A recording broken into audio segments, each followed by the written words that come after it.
오늘도 매운 야담을 찾아주신 여러분 감사합니다. 구독과 좋아요를 누르시면 당신에게 항상 행복과 행운이 있을 거예요. 매운 야담 재밌는 이야기 지금 시작합니다. 옛날 조선시대 강원도 홍성 산골 마을. 겨울바람이 매섭게 몰아치던 밤이었습니다. 장남 서원은 깊은 잠에 빠져 있었습니다. 평소와 다름없는 고요한 밤이었으나 서원은 어딘가 낯선 한기를 느끼며 뒤척였지요. 그때였습니다. 서원의 꿈속에 돌아가신 아버지가 나타났습니다. 서원아, 익숙하지만 어딘가 떨리는 목소리에 서원은 흠칫 놀라 고개를 들었습니다. 꿈속의 아버지는 생전의 모습과 달랐습니다. 하얗게 질린 얼굴, 젖은 옷, 떨리는 손길. 아버지는 검은 얼음으로 덮인 무덤 위에 서 계셨습니다. 발밑에서는 얼음 사이로 차디찬 물줄기가 흘러나오는 듯 보였지요. 아버지, 서원은 반가움에 외쳤습니다. 그러나 아버지의 표정은 차갑고 고통스러웠습니다. 춥다, 서원아. 너무 춥구나. 물이 차오르고 살이 시리다. 물이요? 물이 차오른다니 그게 무슨 말씀이십니까? 서원은 다급히 물었으나 아버지는 고개를 저으며 발밑을 가리켰습니다. 내 자리가 편하지 않다. 이 물이 나를 삼키려 하고 있다. 내 몸이 얼음에 묶여 있구나. 아버지의 목소리엔 분명한 절박함이 서려 있었습니다. 서원은 그 자리에서 아버지에게 다가가려 했으나 발이 얼음에 닿자마자 뼛속 깊이 시린 냉기가 올라와 멈춰 설 수밖에 없었습니다. 아버지, 잠시만 기다리십시오. 제가 어떻게든 구해드리겠습니다. 그러나 아버지의 모습은 점점 흐릿해졌고 몸은 얼음과 물에 삼켜져 가는 듯 보였습니다. 서원아, 서둘러야 한다. 이 물이 나를 삼키기 전에. 서원은 절망 속에서 아버지의 이름을 불렀습니다. 아버지, 가지 마십시오. 아버지, 그 순간 서원은 땀에 흠뻑 젖은 채 잠에서 깼습니다. 방 안은 고요했으나 그의 심장은 미친 듯이 뛰고 있었습니다. 이게 무슨 일이란 말인가? 서원은 가슴을 부여잡고 한참 동안 숨을 골랐습니다. 아버지의 목소리와 모습이 생생하게 떠올라 가슴이 답답해졌습니다. 다음 날 아침 서원은 동생들을 불러 모았습니다. 너희들에게 중요한 이야기를 해야겠다. 어젯밤 꿈에 아버지가 나타나셨다. 서원의 진지한 표정에 동생들은 귀를 기울였습니다. 아버지가 춥다 하셨다. 물이 차오르고 얼음에 갇혀 계셨다. 서원은 꿈속의 아버지를 묘사하며 그분의 고통스러운 모습과 절박한 목소리를 전했습니다. 그러나 동생들은 이를 단순히 꿈으로 치부하며 웃어넘겼습니다. 둘째 동생이 말했습니다. 형님, 날이 춥다 보니 그런 기운이 꿈에 나타난 것 아니겠습니까? 너무 걱정하지 마십시오. 아니다. 단순한 꿈이 아니었다. 아버지는 분명 나를 부르셨다. 우리가 아버지를 구하지 않으면 안 된다. 서원은 목소리를 높였지만 동생들의 반응은 시큰둥했습니다. 그날 밤 동생들은 모두 똑같은 꿈을 꾸었습니다. 아버지가 묘 위에서 손을 뻗으며 고통스러운 표정으로 서 계셨습니다. 얼음과 물이 그를 감싸고 있었고 아버지는 애처롭게 말했다. 너희들이 나를 구해다오. 이 물길이 나를 삼킨다. 아침이 되자 동생들은 서원을 찾아와 얼굴을 마주하며 말했습니다. 형님 말이 맞는 것 같습니다. 우리도 아버지를 배웠습니다. 너무나 고통스러운 모습이었지요. 서원은 고개를 끄덕이며 말했습니다. 이건 단순한 꿈이 아니다. 아버지의 묘에 무언가 문제가 있는 것이 틀림없다. 오늘 당장 확인하러 가자. 형제들은 이른 아침 짐을 챙기고 산길을 따라 묘를 향해 나아갔습니다. 차가운 겨울바람이 옷깃을 파고들었지만 형제들은 멈추지 않았습니다. 산을 오를수록 그들의 발걸음은 더 무거워졌고 아버지 묘에서 벌어질 일을 상상하며 마음을 다잡았습니다. 묘지를 향해 걸어가던 서원과 두 동생은 무거운 발걸음을 옮겼습니다. 산길은 눈이 덮여 있어 미끄러웠고 가파른 곳에서는 신중히 발을 디뎌야 했습니다. 그럼에도 형제들은 아버지의 묘에서 무언가 이상한 일이 벌어지고 있음을 알기에 발걸음을 늦출 수 없었습니다. 형님, 막내가 조심스레 물었습니다.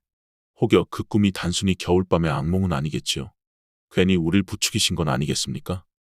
서원은 짧게 한숨을 내쉬며 대답했습니다. 나 또한 처음엔 그렇게 생각했다. 허나 아버지의 목소리는 너무나도 분명했다. 너희들도 그 꿈을 꾸었지 않느냐?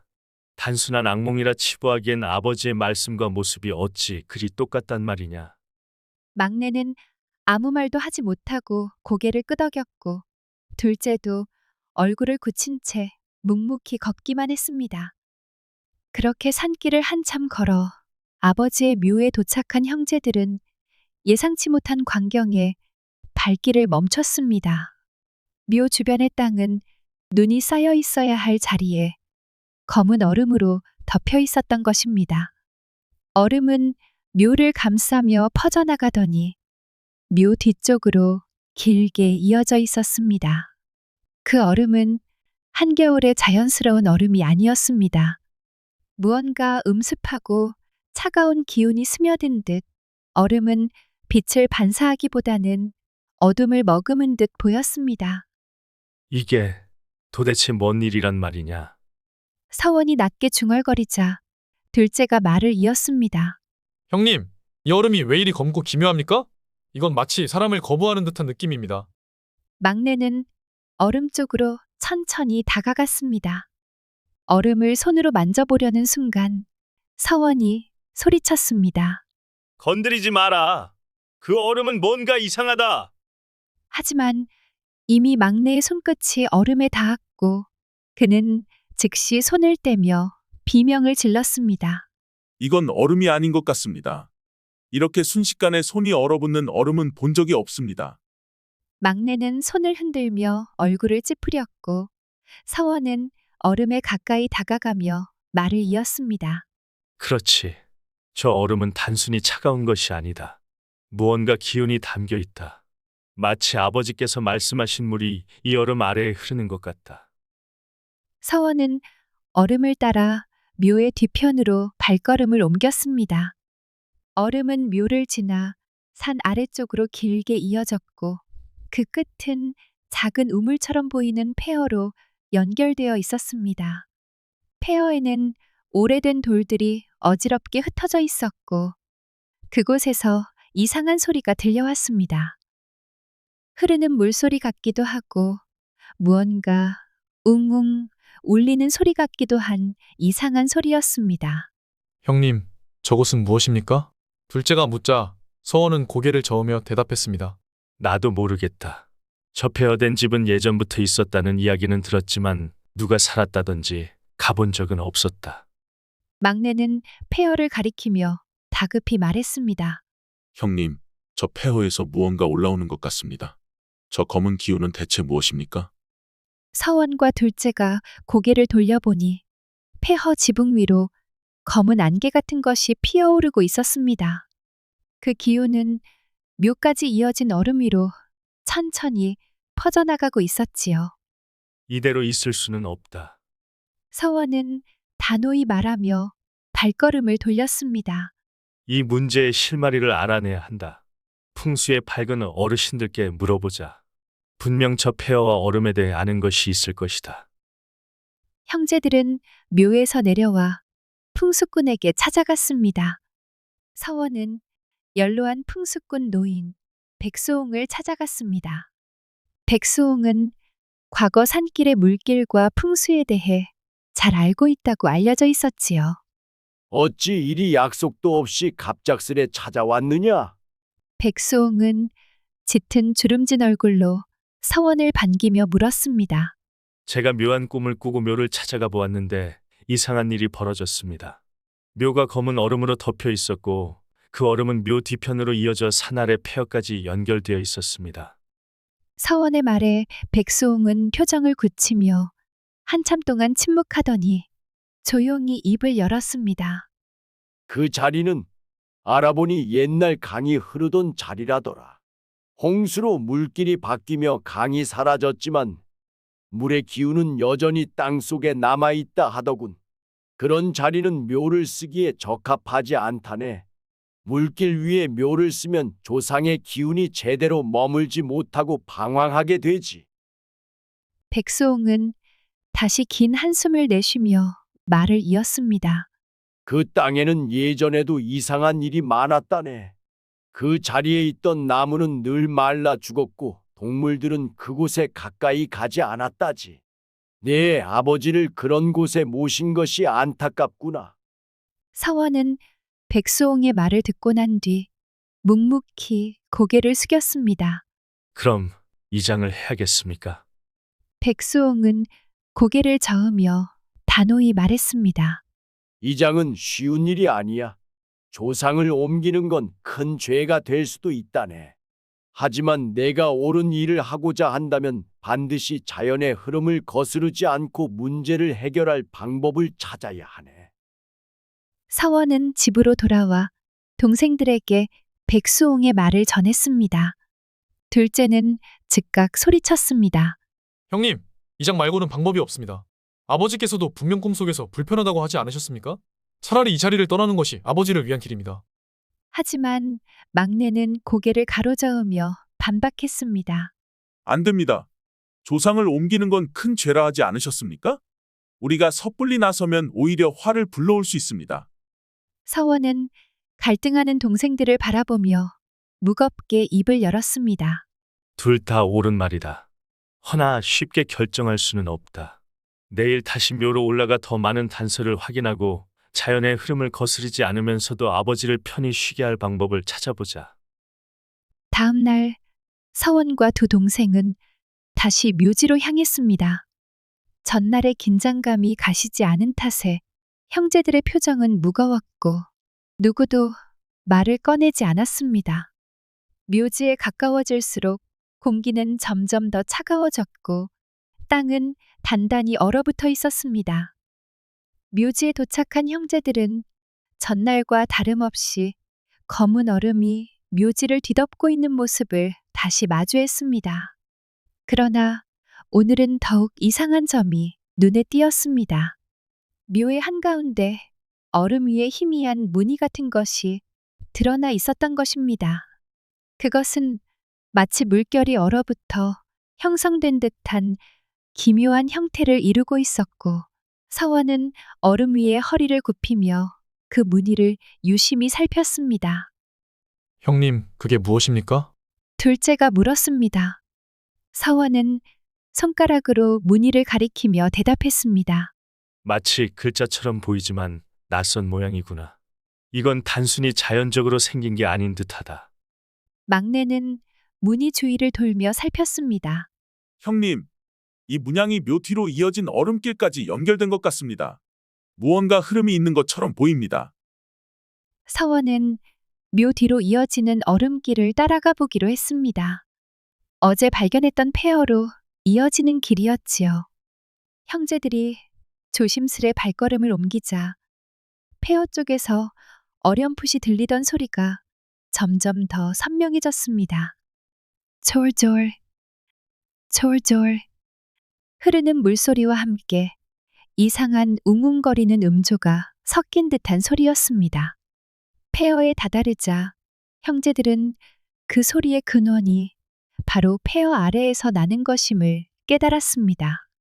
폐허 한가운데에는 오래된 우물이 있었고 그 우물에서는 차가운 기운이 올라오고 있었습니다. 서원은 얼음을 따라 우물 안쪽을 들여다보았습니다. 얼음 아래로 흐르는 물이 보였고 그 물은 검게 빛나는 이상한 색을 띠고 있었습니다. 이게 우물의 물길이 얼음과 연결되어 있었던 거로 보이는구나. 서원이 말했습니다. 둘째가 덧붙였습니다. 저 물이 아버지의 묘지 아래까지 흘러들어가고 있는 것이 분명합니다. 물이 조상의 혼을 괴롭히고 있는 것이 아닙니까? 서원은 가만히 손을 뻗어 우물 가장자리를 만져보았습니다. 그러자 손끝으로 전해지는 차가운 기운과 함께 갑작스럽게 머릿속에 낯선 환영이 떠올랐습니다. 서원은 깜짝 놀라 손을 떼며 숨을 몰아쉬었습니다. 형님, 무슨 일이십니까? 막내가 다급히 물었습니다. 서원은 한참을 숨을 고른 뒤 떨리는 목소리로 말했습니다. 우물 아래에서 뭔가 보였다. 마치 오래된 물길이 다시 흐르기 시작하는 듯한 모습이었고 그 물이 흘러 묘지를 삼키고 있는 모습이 나타났어. 서원은 우물에서 느낀 환영을 정리하기 위해 다시 마을로 내려갔습니다. 그곳에서 서원은 전날 만난 백수홍을 다시 찾아갔습니다. 할아버지, 그 우물과 얼음길은 무엇입니까? 왜 물길이 얼음으로 변해 묘를 감싸고 있는 것인지 도무지 알 수가 없습니다. 백수홍은 한참 동안 곰방대에 담배를 피우며 생각에 잠긴 뒤 대답했습니다. 그 우물은 단순한 우물이 아니네. 오래전 이 마을에 큰 강이 흘렀을 때 그 강의 물길이 바로 그 자리로 들어가 땅속으로 이어졌다고 하지. 강이 흐르던 자리 위에 무언가를 짓거나 묘를 쓰면 물의 기운이 그 자리를 뒤덮고 불편함을 준다고 전해지네. 서원은 머리를 숙이며 물었습니다. 그럼 저희 아버지를 위해 무엇을 해야 합니까? 묘를 옮기는 것은 큰 죄가 된다고 들었습니다. 백수홍은 고개를 저으며 단호히 말했습니다. 묘를 옮기는 건 피해야 하네. 그러나 물길을 다시 자연으로 돌려보내면 얼음과 물의 기운이 아버지를 더는 괴롭히지 않을 걸세. 물길이 막혀 흐르지 못하니 그것이 얼음으로 변해 묘를 감싸고 있는 걸세. 묘 주변의 얼음은 여전히 녹지 않고 검은 기운을 내뿜고 있었습니다. 서원과 두 동생은 이 문제를 해결하기 위해 온갖 방법을 시도하기로 했습니다.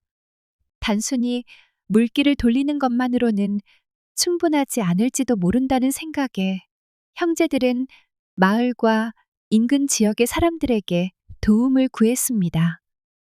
그리하여 세 가지 다른 시도가 시작되었습니다. 그러나 그 과정은 단순하지 않았고 형제들은 계속해서 예상치 못한 난관과 마주해야 했습니다. 형제들은 마을에서 소문난 무당을 찾아갔습니다. 그녀는 여러 마을의 문제를 해결해 준 경험이 많았고 귀신을 쫓거나 기운을 풀어주는데 능하다고 알려져 있었습니다. 묘지가 얼음에 갇혀 조상의 혼이 편히 쉬지 못한다 하셨지요. 무당은 서원을 바라보며 깊게 고개를 끄덕였습니다. 그건 단순한 얼음이 아니에요. 물길이 흐르는 땅 위에 조상의 혼이 머물면 물이 기운을 빼앗아가곤 하지요. 굿을 통해 얼음과 물의 기운을 잠재울 수 있을 겁니다. 무당은 형제들과 함께 묘지로 올라갔습니다. 그녀는 커다란 붓과 징을 준비하고 여러 가지 신비한 도구들을 꺼내 들었습니다. 이 굿은 보통의 굿이 아닙니다. 물과 얼음의 기운을 다스리는 굿이니 여러분도 혼을 빼앗기지 않도록 조심해야 합니다. 굿이 시작되자 무당은 북을 두드리며 주문을 외웠습니다. 그녀의 목소리는 점점 높아졌고 얼음길 위로 기이한 울림이 퍼져나갔습니다. 형제들은 굿이 잘 진행되고 있다고 생각했으나 무당의 얼굴이 점점 창백해지기 시작했습니다. 이게 뭐야? 갑자기 무당은 비명을 지르며 징을 바닥에 내던졌습니다. 그녀는 땀을 비오듯 흘리며 고개를 저었습니다. 너무 덥다. 숨을 쉴 수가 없다. 이건 나를 삼키려는 기운이다. 형제들이 무당을 붙잡으려 했으나 그녀는 자신이 입고 있던 무당복을 벗어던지며 묘지 아래로 달아나 버렸습니다. 이런 기운은 내가 다룰 수 없어. 너희가 알아서 해결해라. 형제들은 무당이 갑작스럽게 도망치는 광경에 어안이 벙벙했습니다. 서원은 망연자실한 얼굴로 두 동생을 바라보며 한숨을 내쉬었습니다. 이것도 안 되는구나. 다른 방법을 찾아야겠다. 무당의 실패 이후 형제들은 풍수를 잘 아는 사람을 찾아 나섰습니다. 며칠간의 수소문 끝에 그들은 인근 지역에서 이름난 풍수지리 전문가를 모셔올 수 있었습니다. 그 사람은 백발이 성성한 노인이었는데 조선 팔도의 명당을 찾는데 일가견이 있다는 명성을 가지고 있었습니다. 노인은 묘지에 도착하자 마자 한참 동안 묘 주변을 둘러보았습니다. 그는 얼음길과 묘지 주변의 지형을 살피며 손으로 하늘과 땅을 가리켰습니다. 여기서 땅의 기운이 거슬리고 물길이 멈춘 자리가 보입니다. 하지만 이 자리 자체는 나쁜 자리가 아닙니다.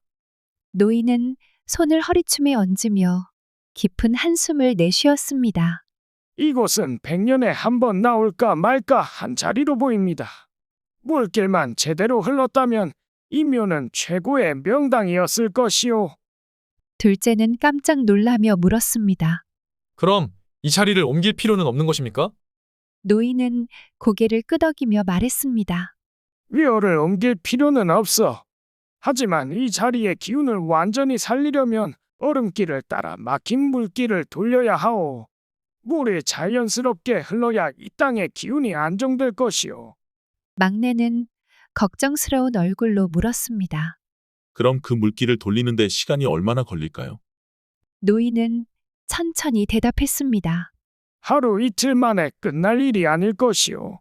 물길이 땅속 깊이 막혀 있으니 뚫고 다시 흐르게 하려면 석 달은 좋게 걸릴 것이오. 노인의 말을 들은 형제들은 다시 묘지를 내려가며 고개를 떨궜습니다. 노인의 조언을 들은 형제들은 다시 머리를 맞대었습니다. 서원이 결연한 목소리로 말했습니다. 물길을 돌려야만 아버지께서 편히 쉬실 수 있다. 석 달이 걸리더라도 해내야 한다. 이것은 우리의 책임이다.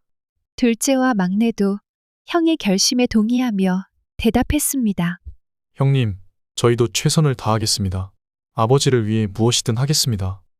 다음 날부터 형제들은 물길을 돌리는 작업을 시작했습니다. 얼음길을 따라 땅을 파내고 막혀 있는 물길을 뚫는 작업이었습니다. 그러나 그 일은 생각보다 훨씬 더 고되고 어려웠습니다. 형제들은 물길 작업이 고되자 대화는 곧 날카로운 말다툼으로 번졌습니다. 형님, 둘째가 먼저 입을 뗐습니다. 솔직히 이 모든 건 형님이 처음 묘자리를 잘못 골라서 벌어진 일 아닙니까? 서원은 얼굴을 굳히며 대답했습니다. 그게 무슨 말이냐? 그 당시 우리 모두가 함께 결정한 자리였다. 둘째는 물러서지 않았습니다. 형님이 마청인이 최종적으로 결정하셨잖아요. 조금만 더 신중했더라면 이런 일은 없었을 겁니다. 막내가 조심스레 끼어들었습니다. 둘째 형님 말도 일리가 있어요. 그때는 저희가 어려서 형님만 믿었으니까요. 서원은 한숨을 쉬며 말했습니다. 그래, 내가 잘못했다고 치자. 하지만 지금 와서 따지는 게 무슨 소용이냐? 아버지를 위해 뭘 해야 할지 생각하자. 그러나 둘째는 여전히 날선 목소리로 말했습니다. 형님은 항상 책임을 회피하려고만 하십니다. 마청이면 더 책임감 있게 행동해야죠. 서원의 목소리도 높아졌습니다. 책임감? 내가 지금까지 너희를 위해 해온 건 생각도 안 하느냐? 지금 이 상황에서 그 말이 나오냐? 막내가 서둘러 두 형의 사이를 중재했습니다. 형님들, 제발 진정하세요. 아버지를 위해 힘을 합쳐야지. 이렇게 다툴 때가 아닙니다. 서원은 한동안 침묵하더니 고개를 끄덕였습니다. 그래, 지금은 아버지를 먼저 생각하자. 내가 부족한 형일 수도 있다. 하지만 지금은 해결이 먼저다. 둘째도 마지못해 고개를 끄덕였습니다. 좋습니다. 우선 아버지를 위해 힘을 합칩시다. 막내는 안도의 숨을 내쉬며 두 형을 번갈아 보았습니다. 좋아요. 우리 다 같이 이 문제를 해결합시다. 아버지가 우리가 이렇게 다투는 걸 원하지 않으실 겁니다. 형제들은 어색한 화해 속에서 물길 작업을 시작했습니다. 하지만 그들 사이의 갈등은 아직 완전히 봉합되지 않은 상태였습니다. 땅을 파내는 도중 형제들은 얼음 속에서 차가운 물줄기가 솟구치는 것을 여러 번 목격했습니다. 손이 얼어붙을 정도로 차가운 물은 형제들의 작업을 방해했고 얼음을 깨는 데에는 두꺼운 도끼와 삽이 필요했습니다. 시간이 지날수록 형제들의 손은 거칠어지고 몸은 점점 지쳐갔습니다. 하지만 형제들은 포기하지 않았습니다. 서원은 작업을 멈추는 동생들에게 끊임없이 용기를 북돋아주며 말했습니다. 아버지를 위해 이 정도는 감수해야 한다. 우리가 해내지 못하면 아버지는 영원히 편히 쉬지 못하실 것이다. 석 달간의 긴 작업 끝에 형제들은 마침내 물길을 열었습니다. 얼음은 녹아내리고 차가웠던 묘 주변은 따스한 기운을 되찾아갔습니다. 폐허 아래 우물에서부터 시작된 물줄기가 묘지 아래를 지나 자연스럽게 산 아래로 흘러내리는 장면을 바라보며 형제들은 가슴 깊은 안도와 함께 뜨거운 뭉클함을 느꼈습니다. 둘째가 묘 앞에 무릎을 꿇으며 눈시울을 붉혔습니다. 아버지, 이제야 정말로 편히 쉬실 수 있게 된 것 같습니다. 저희가 늦었지만 그래도 다행입니다. 막내도 묘 앞으로 다가가 서투르게 눈물을 훔쳤습니다.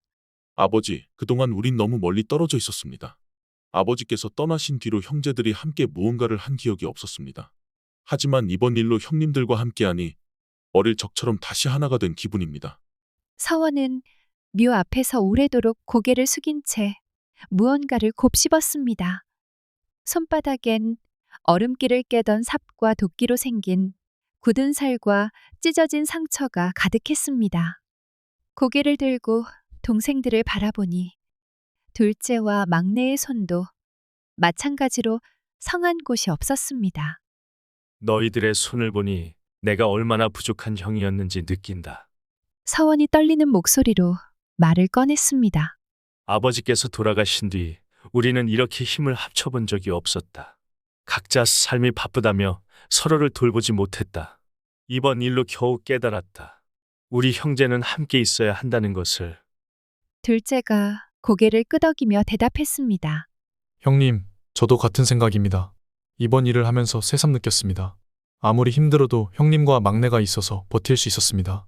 우리가 아버지의 뜻을 지키려면 형제 간 우애를 지키는 것이 가장 중요한 일이라는 것을요.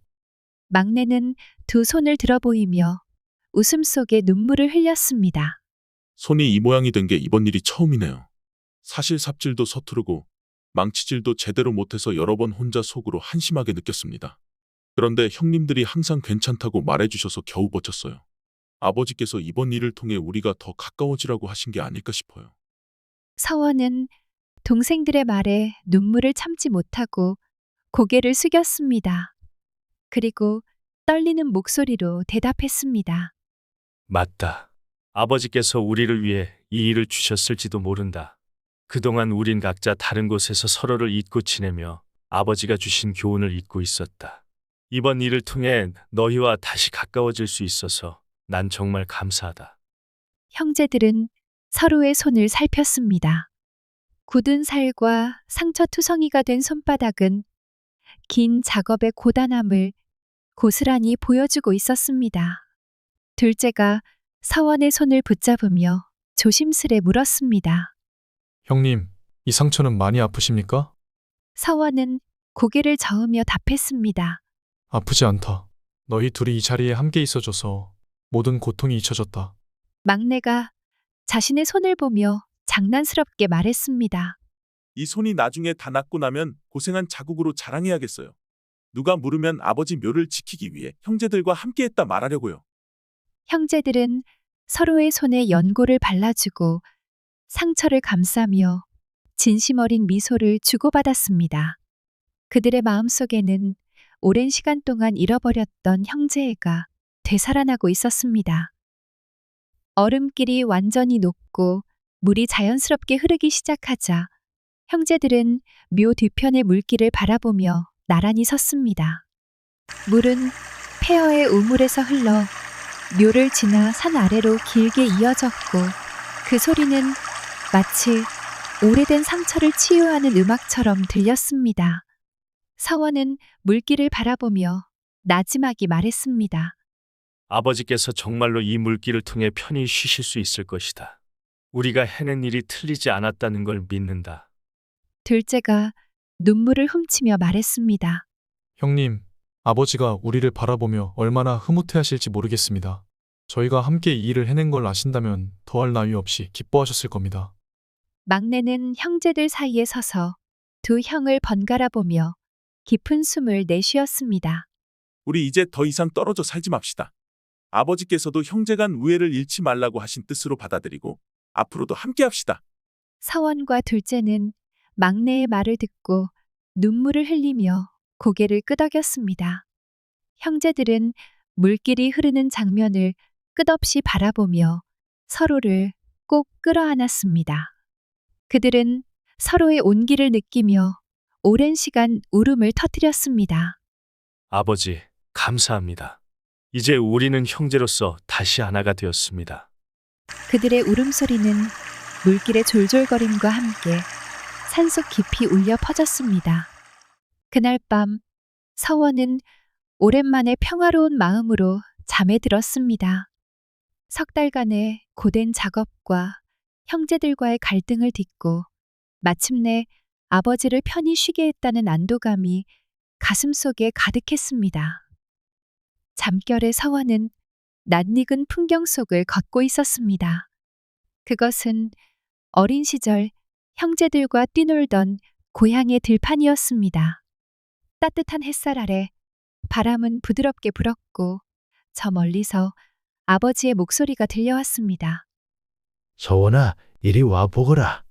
서원은 가슴이 두근거렸습니다. 고개를 들어보니 아버지가 들판 한가운데에 서 계셨습니다. 아버지는 언제나처럼 단정한 옷차림에 온화한 미소를 띠고 계셨습니다. 서원은 아버지를 향해 달려갔습니다.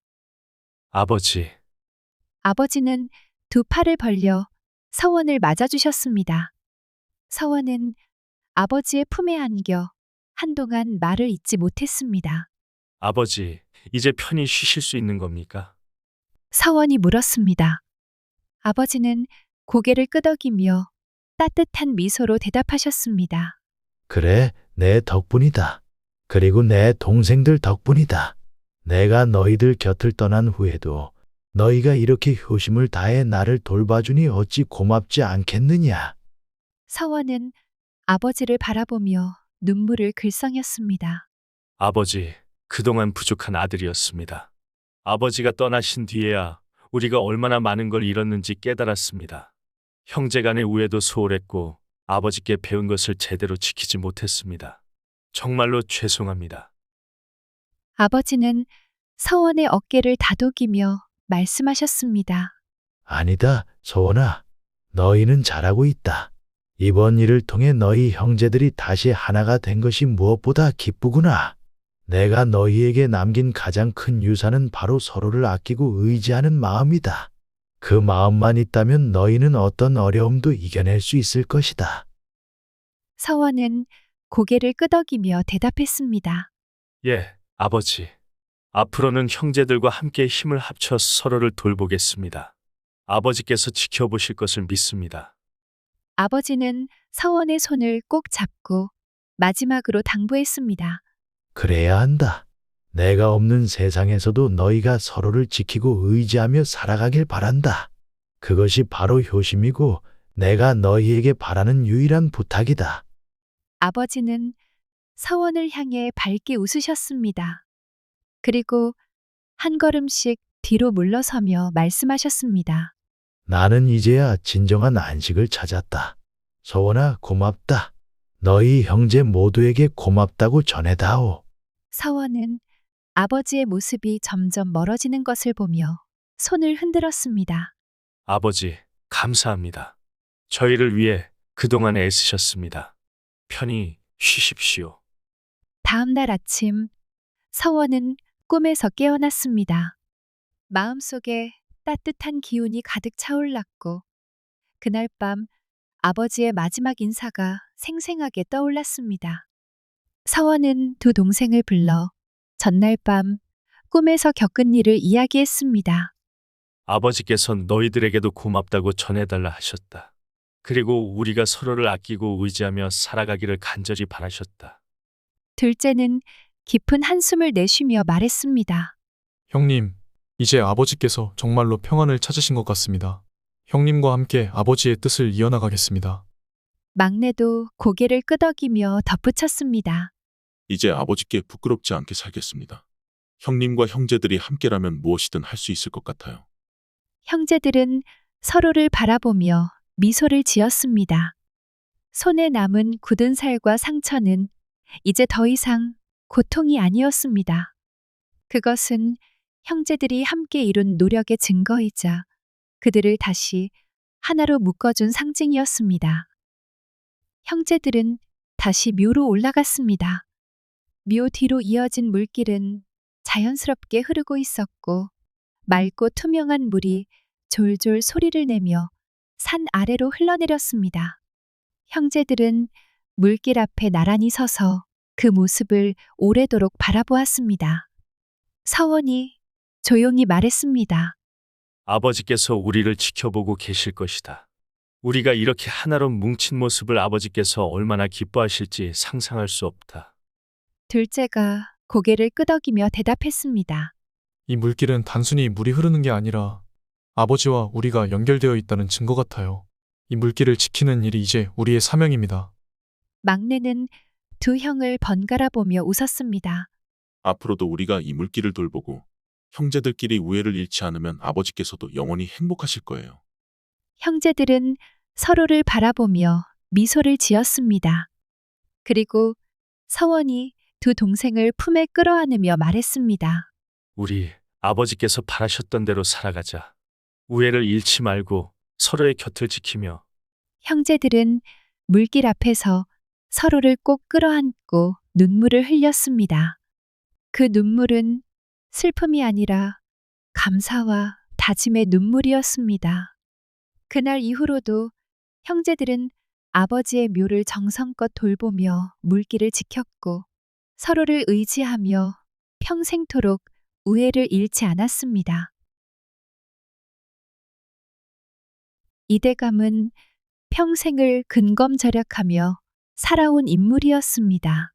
젊은 시절부터 가문의 기틀을 다지는 데 몰두하며 사치라곤 눈길조차 주지 않았지요. 그의 가문은 겉으로 보기엔 부유하고 품이 있었으나 이대감의 집안 내부에는 고요한 어둠이 자리 잡고 있었습니다. 그 어둠의 중심에는 과부가 된 며느리가 있었습니다. 그녀는 젊은 나이에 남편을 잃었지요. 한양에서 과거를 보러 갔던 남편이 호랑이에 물려 죽으면서 그녀의 삶은 돌이킬 수 없는 슬픔 속에 던져졌습니다. 며느리는 이대감을 정성껏 모시며 가문의 이름을 지키려 했지만 속으로는 끝없는 외로움과 고독에 잠겨 있었습니다. 며느리는 날마다 반복되는 고된 삶 속에서 위로를 찾고 싶어 했습니다. 그러던 어느 날 집안에 자주 드나드는 이대감의 오랜 친구 김대감과 눈이 마주쳤습니다. 김대감은 처음엔 이대감을 위로하기 위해 찾아왔지만 점차 며느리와 대화를 나누며 가까워졌지요. 두 사람은 서로의 상처와 고독을 나누며 은밀한 관계를 이어갔습니다. 어느 날 저녁, 며느리는 평소와는 다르게 특별히 정성스러운 음식을 준비했습니다. 이대감은 그녀가 차려낸 밥상을 보며 흐뭇한 미소를 지었습니다. 며느라, 오늘 음식이 아주 훌륭하구나. 너의 정성이 느껴진다. 아버님께서 항상 저를 아껴주시니 이 정도는 당연하죠. 며느리는 부드러운 미소로 대답했지만 그 속에 감춰진 의도를 이대감은 알 리 없었습니다. 이대감은 평소와 같이 저녁을 마치고 방으로 들어갔습니다. 오늘 저녁은 유난히 고요하고 편안하구나. 그는 이렇게 중얼거리며 이부자리로 몸을 뉘었습니다. 그러나 그의 평온은 오래가지 않았습니다. 어느 순간 이대감은 이상한 소리에 눈을 떴습니다. 방 안은 어둠으로 가득했지만 희미하게 두 사내의 형체가 보였지요. 검은 옷을 입은 두 명의 사내는 이대감의 침대 옆에 서 있었습니다. 누구냐? 여기까지 들어온 것이냐? 이대감은 당황하며 소리쳤습니다. 하지만 사내들은 아무런 대답도 하지 않았습니다. 대신 그들은 이대감을 조용히 바라보며 입을 열었지요. 이대감, 당신의 시간이 다 되었습니다. 우리와 함께 가셔야 합니다. 무슨 소리를 하는 것이냐? 시간이 다 되다니 내가 죽는다는 말인가? 이대감은 자리에서 벌떡 일어났습니다. 그 순간 사내들의 차가운 목소리가 이어졌습니다. 삶이 시작되면 끝도 있는 법이지요. 당신의 이름은 이미 저승의 명부에 적혀 있습니다. 이제 우리와 함께 가시지요. 아니, 이럴 수는 없다. 내가 죽으면 이 집안은 어찌 되겠소? 며느리는 아직 젊고 고달픈 삶을 살아가고 있는데 며느리를 두고 내가 떠날 수는 없소. 사내들은 무심한 표정으로 이대감을 내려다보았습니다. 이대감, 이는 당신이 피할 수 없는 운명입니다. 더 이상 거부하지 마십시오. 그 말이 끝나자 이대감의 주위가 흐릿해지기 시작했습니다. 그는 자신이 뭔가 거대한 힘에 이끌리는 듯한 느낌을 받았습니다. 어느새 그는 깊은 산길 위에 서 있었습니다. 산길은 안개로 가득했으며 주변엔 바람 소리만이 들려왔습니다. 여긴 어디요? 어찌하여 나를 이곳으로 데려온 것이오? 이대감은 저승사자들에게 물었지만 그들은 그저 앞으로 걸어갈 뿐이었습니다. 이대감이 저승사자들을 따라 깊은 산길을 걷고 있을 때였습니다. 차가운 안개가 산길을 덮고 바람 소리가 귓가를 스칠 무렵 어딘가에서 낯선 울음소리가 들려왔습니다. 제발 도와주세요. 이대감은 발걸음을 멈추고 귀를 기울였습니다. 울음소리는 분명 어린아이의 것이었지요. 그는 주위를 둘러보다가 저승사자들에게 물었습니다. 저 울음소리가 들리지 않소? 어린아이가 울고 있지 않소? 대체 무슨 일이란 말이오? 저승사자들은 잠시 고개를 갸웃거리며 귀를 기울였지만 그들의 표정은 변함이 없었습니다. 이대감, 당신은 이제 더 이상 이승의 일에 관여할 수 없는 몸입니다. 걸음을 멈추지 마십시오. 하지만 이대감은 쉽게 발을 떼지 못했습니다. 그의 가슴 속에서 무언가가 꿈틀거렸지요. 이보시오. 나는 이미 죽음을 받아들일 준비가 되었소. 하지만 내 목숨은 다해도 그 아이만은 살릴 수 있게 해주시오. 아직 살아갈 날이 많은 생명을 이렇게 내버려 둘 수는 없지 않소. 저승사자들은 잠시 서로의 눈을 마주치더니 한숨을 쉬며 대답했습니다. 당신의 말이 진심이라면 그 아이를 구할 시간을 드리겠습니다. 그러나 서두르십시오. 시간이 많지 않습니다.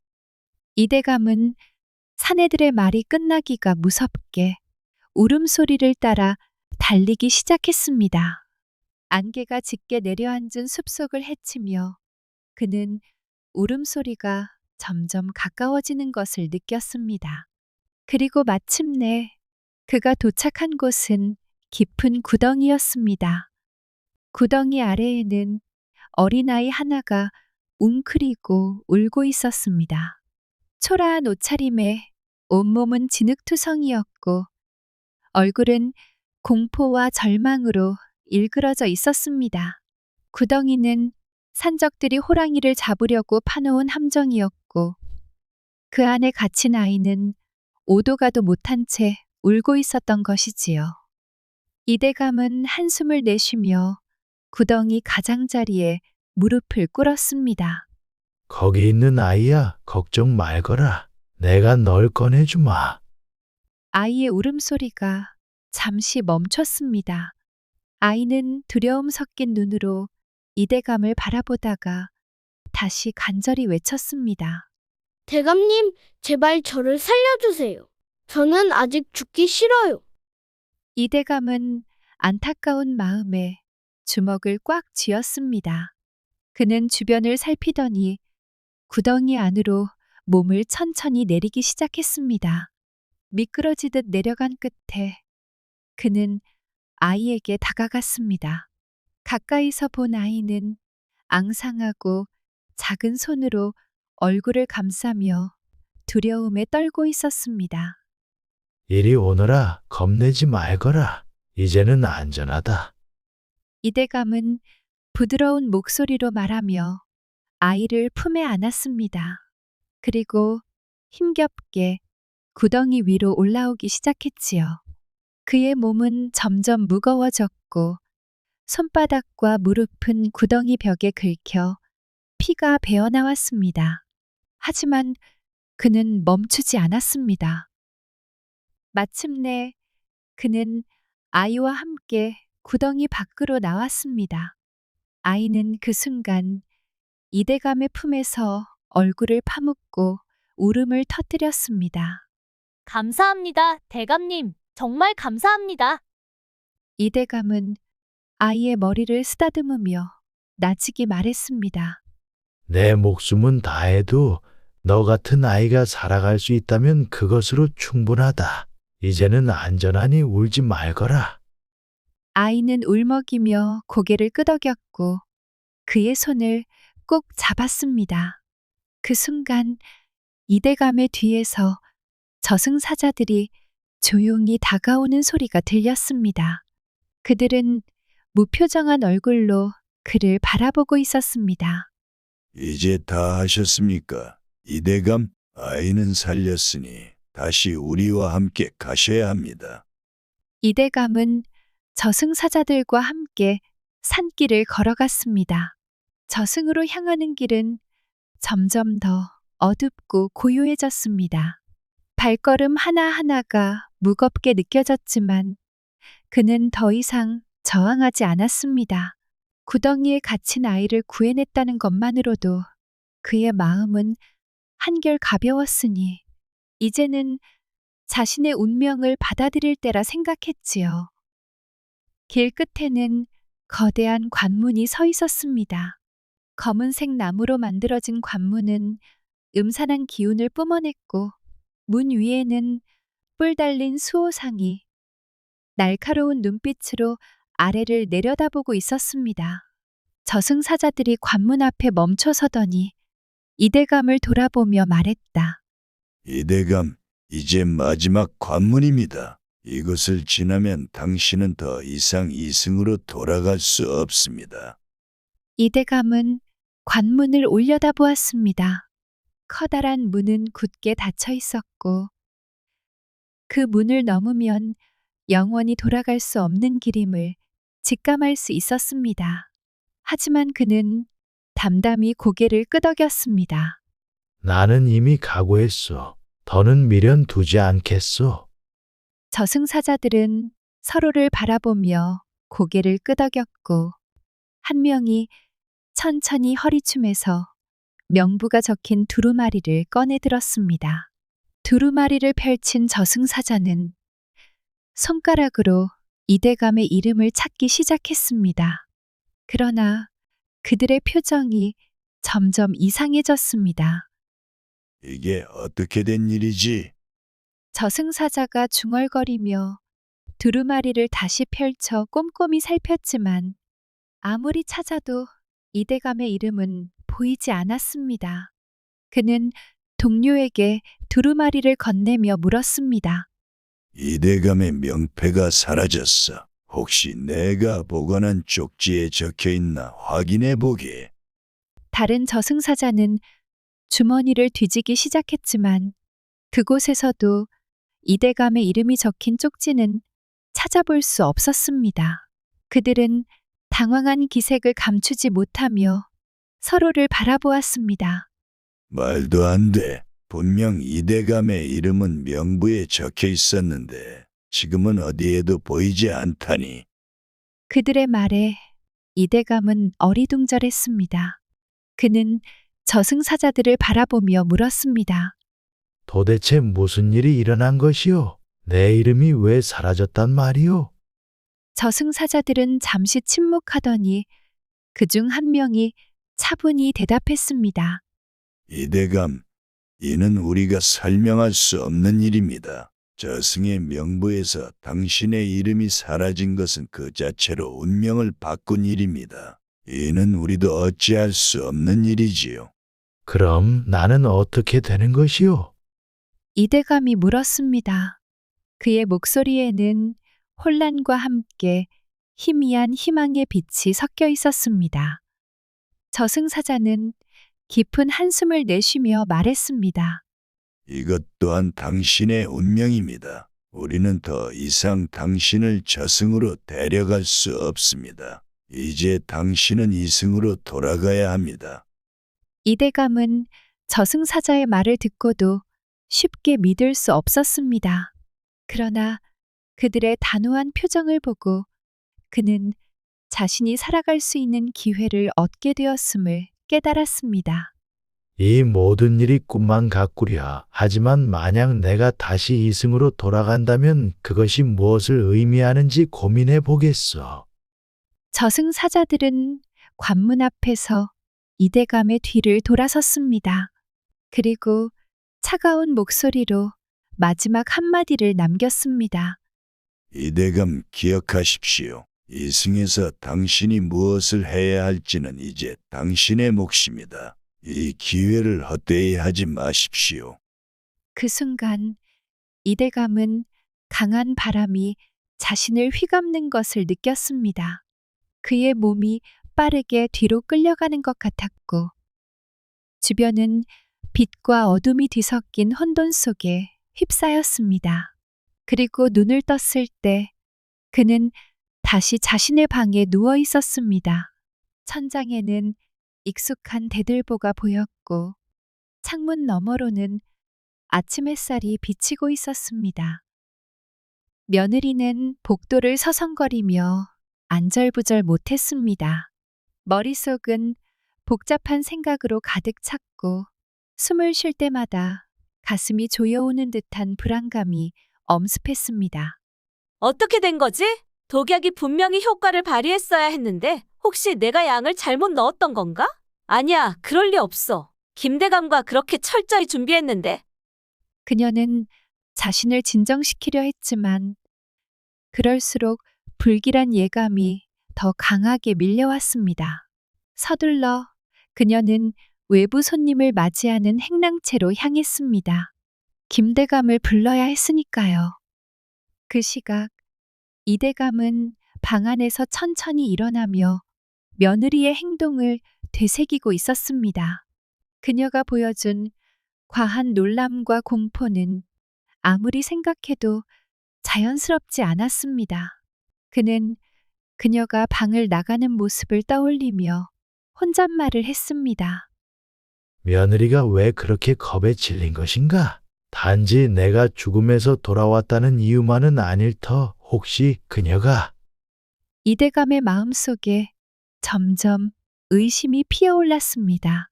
그는 며느리가 평소와 다르게 정성껏 차렸던 저녁상이 떠올랐습니다. 평소와 다르게 기름진 음식, 지나치게 정갈한 상차림, 그리고 저녁을 먹고 난 후 느꼈던 이상한 졸음까지 모든 것이 퍼즐 조각처럼 이어지기 시작했습니다. 설마 며느리가 이대감은 마음이 차갑게 식는 것을 느꼈습니다. 그는 아직 확신할 수 없었지만 무엇인가 감춰진 음모가 있었다는 직감이 들었지요. 그는 생각을 정리하며 방 밖으로 나가기로 했습니다. 이제는 자신이 직접 확인해야 할 때라고 생각했습니다. 며느리는 김대감을 몰래 불러냈습니다. 그녀는 김대감에게 다급히 속삭였습니다. 대감께 큰일이 났어요. 이대감이 살아 돌아왔습니다. 김대감은 이대감의 며느리 말을 듣고 처음엔 무슨 소리인지 이해하지 못한 표정을 지었습니다. 뭐라고? 그럴 리가 없지 않소. 독약은 틀림없이 효과가 있어야 했는데. 그게 문제라니까요. 제가 독을 분명히 음식에 섞었어요. 그런데 이대감께서 지금 아무 일 없다는 듯 방에서 걸어 나오셨다고요. 마치 아무 일도 없었던 것처럼요. 김대감의 얼굴이 굳어졌습니다. 그는 무언가를 곰곰이 생각하는 듯 눈을 감고 말을 이었습니다. 이것이 혹시 하늘의 경고일 수도 있어? 우리가 감히 하늘의 뜻을 거스르려 한 것인지도 모르오. 경고라니요? 며느리는 다급하게 속삭였습니다. 그런 걸 생각할 때가 아니에요. 이대로라면 우리 둘 다 들킬 거예요. 아버님께서 우리가 한 짓을 알아채신다면 그땐. 그 순간 두 사람의 대화는 뒤에서 들려오는 목소리에 의해 끊겼습니다. 뭘 들킨다는 말이냐? 김대감과 며느리가 고개를 돌리자 이대감이 행랑채 입구에 서 있었습니다. 그의 눈빛은 날카로웠고 얼굴은 평소의 온화한 표정 대신 단단한 의지를 드러내고 있었습니다. 그는 천천히 그들에게 다가가며 말을 이어갔습니다. 내가 돌아온 것을 보더니 둘이서 이런 한밤중에 몰래 만나는 이유가 대체 무엇이냐? 김대감은 순간 당황했지만 빠르게 표정을 정리하며 대답했습니다. 이대감, 이건 단지 우연히 만나 이야기를 나누던 중일 뿐입니다. 너무 걱정 마시지요. 그러나 이대감은 그의 말을 쉽게 믿지 않았습니다. 그는 천천히 며느리와 김대감을 번갈아 바라보며 의심 가득한 목소리로 물었습니다. 며느라, 내 얼굴이 어째서 그리 창백한 것이냐? 방금 전까지도 겁에 질린 듯 보였는데 나에게 무언가 숨기고 있는 것이 있느냐? 며느리는 고개를 숙이며 떨리는 목소리로 대답했습니다. 아니옵니다. 아버님, 그런 것이 아니옵니다. 저는 그저. 그녀의 말을 끊으며 이대감은 단호히 외쳤습니다. 더 이상 거짓말은 하지 말거라. 너희 둘이 나를 죽이려 했던 것이 아니더냐? 그 말에 김대감과 며느리의 얼굴은 새하얗게 질렸습니다. 이대감의 의심이 이제는 확신으로 변한 순간이었습니다. 그러나 이대감은 아직 모든 것을 드러내지는 않았습니다. 그는 두 사람을 바라보며 속으로 결심했습니다. 이제부터는 내가 너희의 거짓된 관계를 낱낱이 밝히고 그 대가를 치르게 할 차례다. 이대감은 며느리와 김대감을 번갈아 바라보며 침묵했습니다. 그 침묵은 차갑고 무거웠으며 두 사람의 숨소리마저 얼어붙게 만들었습니다. 김대감은 평정심을 유지하려 애썼지만 이대감의 눈빛은 그를 숨막히게 했습니다. 대감, 너무 과하게 생각하시는 것 아닙니까? 김대감이 침착한 목소리로 말했지만 그 속에는 불안이 숨어 있었습니다. 저와 며느리가 한밤중에 만난 것은 단지 우연입니다. 그 이상도 이하도 아니지요. 우연이라. 이대감은 그의 말을 천천히 되뇌며 미소를 지었습니다.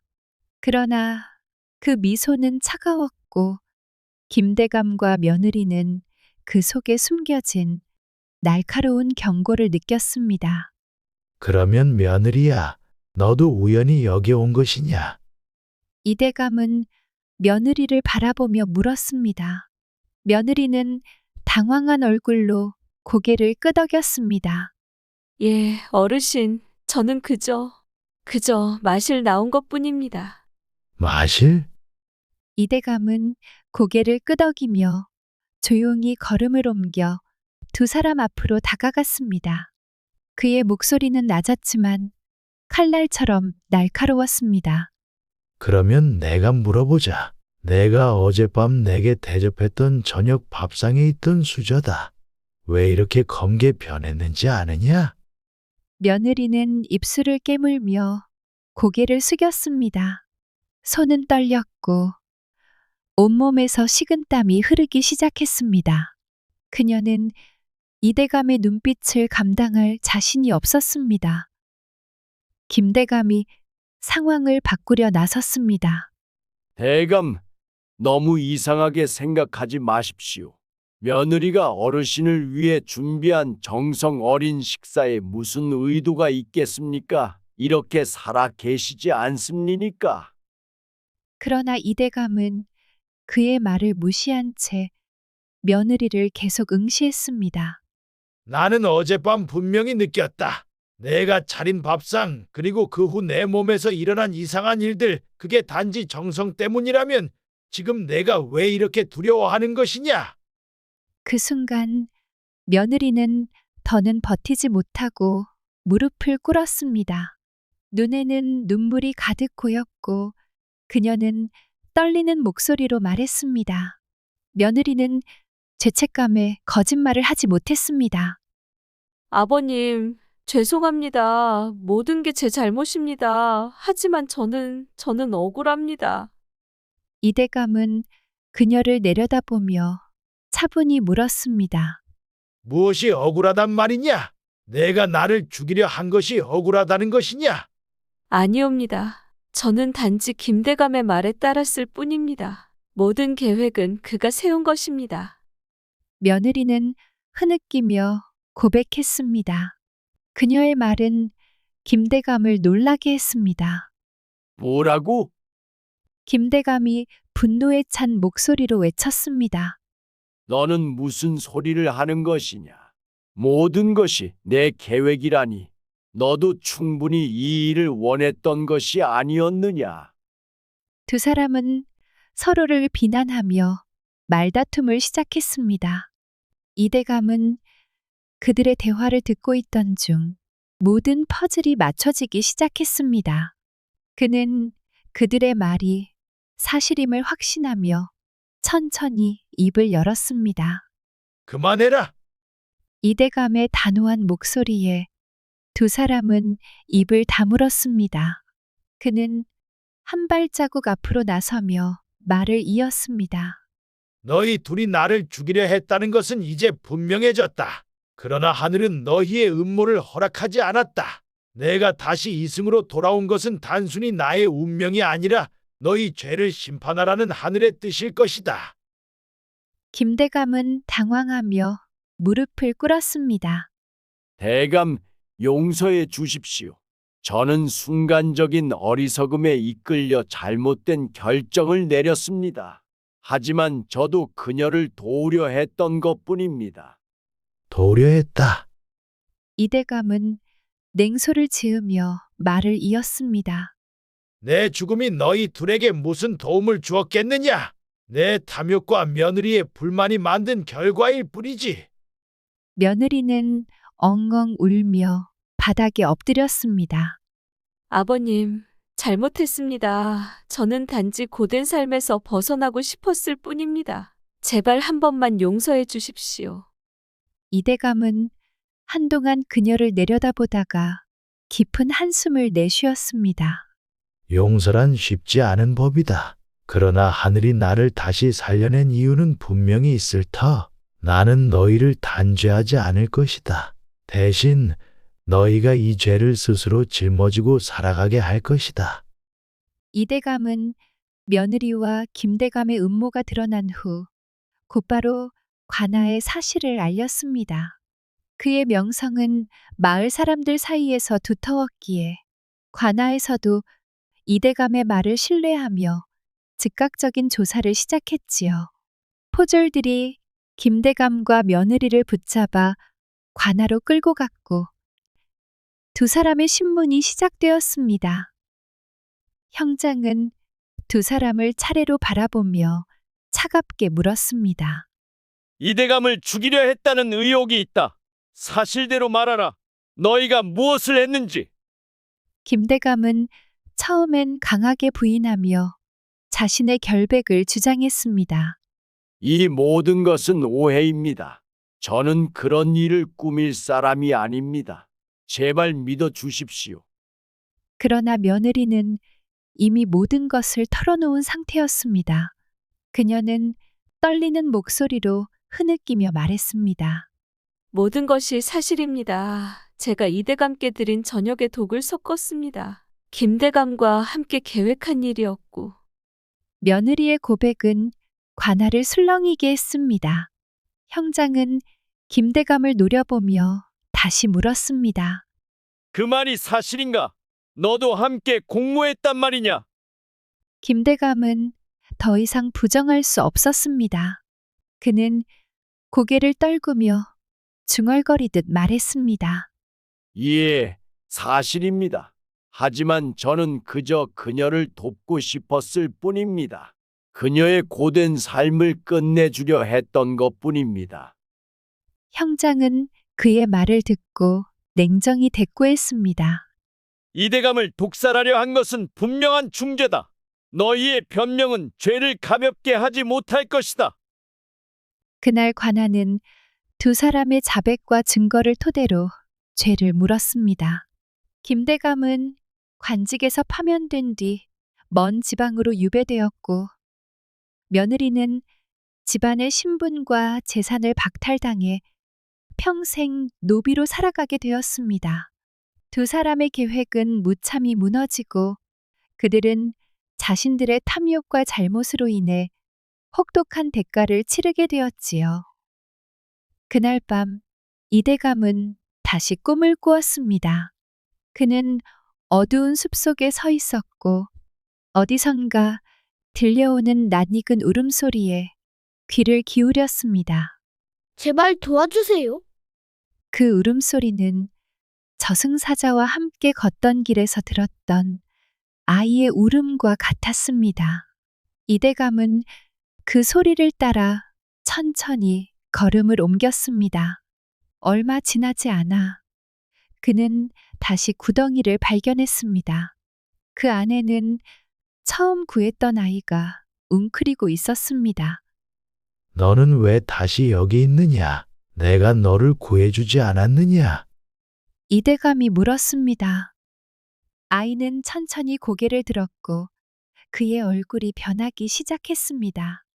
이제 그 얼굴은 단지 아이의 것이 아니었지요. 이대감은 깜짝 놀라며 입을 틀어막았습니다. 그 얼굴은 바로 그의 아들이었습니다. 아버지, 아들이 조용히 입을 열었습니다. 아버지께서 저를 구해주셨던 그날, 저는 단지 아이의 모습으로 남아있던 영혼이었습니다. 호랑이에 잡혀 떠난 뒤에도 아버지를 잊을 수 없었습니다. 이대감은 떨리는 목소리로 물었습니다. 그러면 처음 구덩이에서 만났을 때 내가 아들은 고개를 끄덕이며 진실을 말했습니다. 예, 아버지. 저는 그때 저승사자들이 아버지의 명패를 가져가는 것을 보았습니다. 아버지를 이승에서 데려간다는 사실에 견딜 수 없었지요. 저는 효도하지 못하고 아버지보다 먼저 떠난 것이 불효라고 생각했습니다. 그래서 아버지의 명패를 훔쳐 도망쳤습니다. 이대감은 놀라움과 감동이 뒤섞인 표정으로 아들을 바라보았습니다. 그게 바로 저승사자들이 내 이름을 찾지 못했던 이유란 말이냐? 내가 그런 위험을 감수하면서까지. 아들은 미소를 지으며 대답했습니다. 저는 아버지를 위해 무엇이든 할 수 있었습니다. 하지만 이것이 우리 가족의 운명을 바꾼 것이지요. 아버지는 이제 이 이승에서 남은 삶을 충실히 살아가셔야 합니다. 그것이 아버지가 하늘로부터 받은 두 번째 기회입니다. 이대감은 천천히 눈을 떴습니다. 이마에는 땀이 맺혀 있었고 손은 그의 이부자리를 꽉 붙잡고 있었습니다. 그는 숨을 고르며 창문 너머로 비치는 아침 햇살을 바라보았습니다.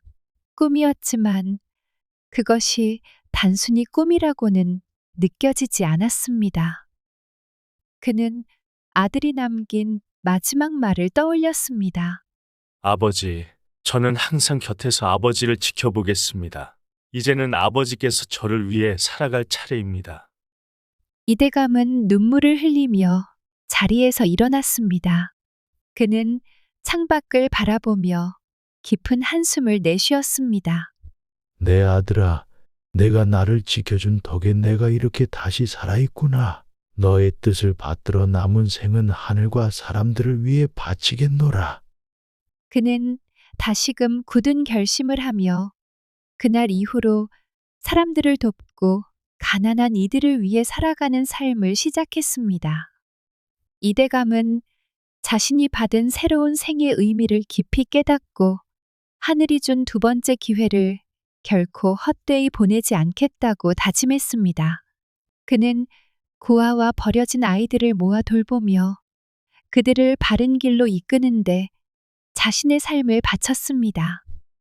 이대감은 자신의 집 일부를 개조해 서당을 만들었습니다. 길 잃은 아이들, 부모를 잃은 고아들, 그리고 마을의 가난한 아이들이 모두 그의 서당으로 모여들었습니다. 그는 직접 아이들에게 글을 가르치며 도덕과 올바른 삶의 태도를 가르쳤습니다. 너희는 비록 지금은 부모의 손길을 잃었지만 올바르게 자란다면 세상을 밝히는 등불이 될 수 있다. 나는 너희를 믿는다. 그는 아이들에게 학문뿐 아니라 서로 돕고 의지하는 마음가짐을 가르쳤습니다. 그의 정성과 사랑은 아이들에게 큰 울림이 되었고 이대감의 서당은 점차 마을과 그 너머까지 소문이 퍼졌습니다.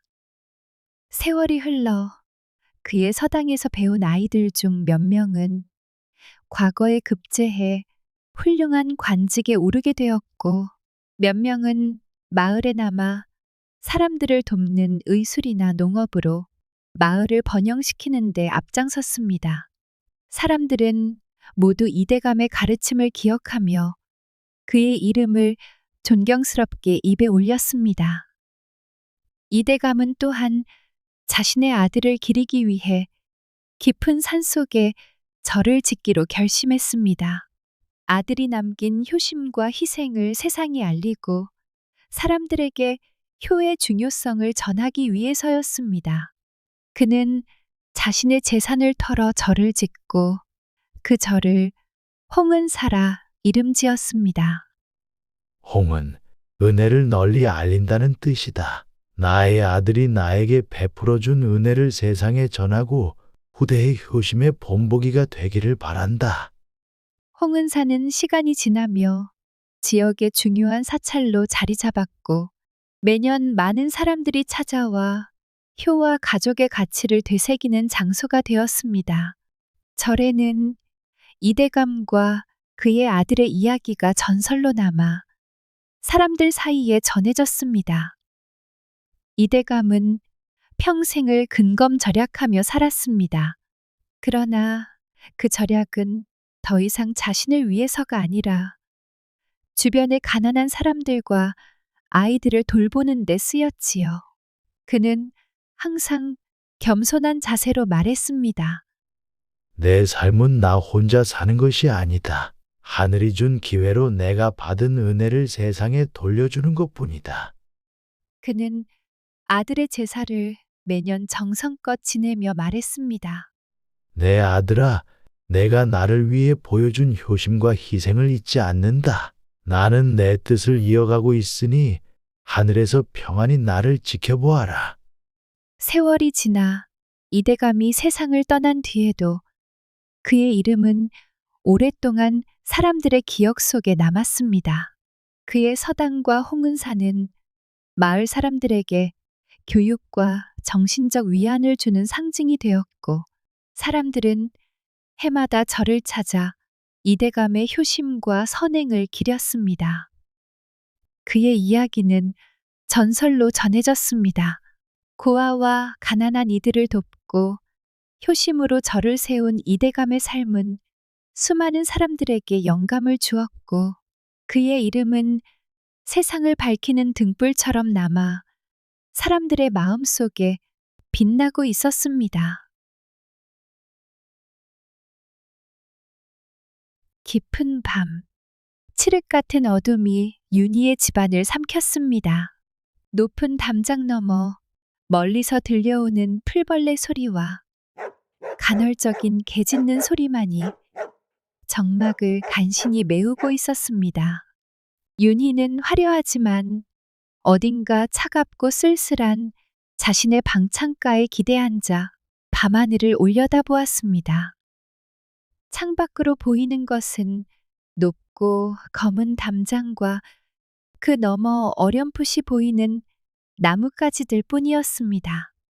곧 닥쳐올 혼례, 정해진 상대, 얼굴조차 제대로 알지 못하는 사람과의 평생을 생각하면 가슴 한켠이 무겁게 짓눌렸습니다.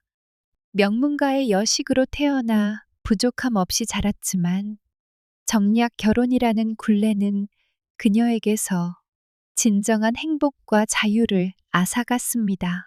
그녀의 마음은 마치 굳게 닫힌 문처럼 굳어져 있었고 그 안에는 깊은 외로움과 슬픔이 켜켜이 쌓여 있었습니다. 아씨, 벌써 주무시지 않고 무엇을 그리 보고 계십니까? 나이든 유모가 걱정스러운 목소리로 물었습니다. 잠이 오지 않습니다. 이 밤이, 이 고요함이 마치 제 미래를 예고하는 것 같아서요. 윤희는 창밖을 바라보며 나지막이 대답했습니다. 아씨, 그런 불길한 말씀 마십시오. 좋은 날이 곧 오실 겁니다. 유모는 윤희의 손을 잡고 다독였습니다. 하지만 윤희의 마음은 쉽게 진정되지 않았습니다. 그녀의 눈빛은 밤하늘의 별처럼 차갑고 멀게 빛나고 있었습니다. 그날 밤 윤희는 답답한 마음을 도저히 떨쳐낼 수 없어 저도 모르게 자리에서 일어났습니다. 화려한 옷을 벗어 던지고 간편한 옷차림으로 갈아입은 그녀는 조심스럽게 방을 나섰습니다. 복도를 지나 정원으로 향하는 문을 열자 차가운 밤 공기가 그녀의 뺨을 스쳤습니다. 정원은 짙은 어둠에 잠겨 있었지만 은은한 달빛이 군데군데 비추며 신비로운 분위기를 자아내고 있었습니다. 특히 정원 한쪽에 자리한 붉은 매화나무는 온 동네를 감싸 안는 듯한 포근하며 감동에 물든 강렬한 존재감을 드러내고 있었습니다.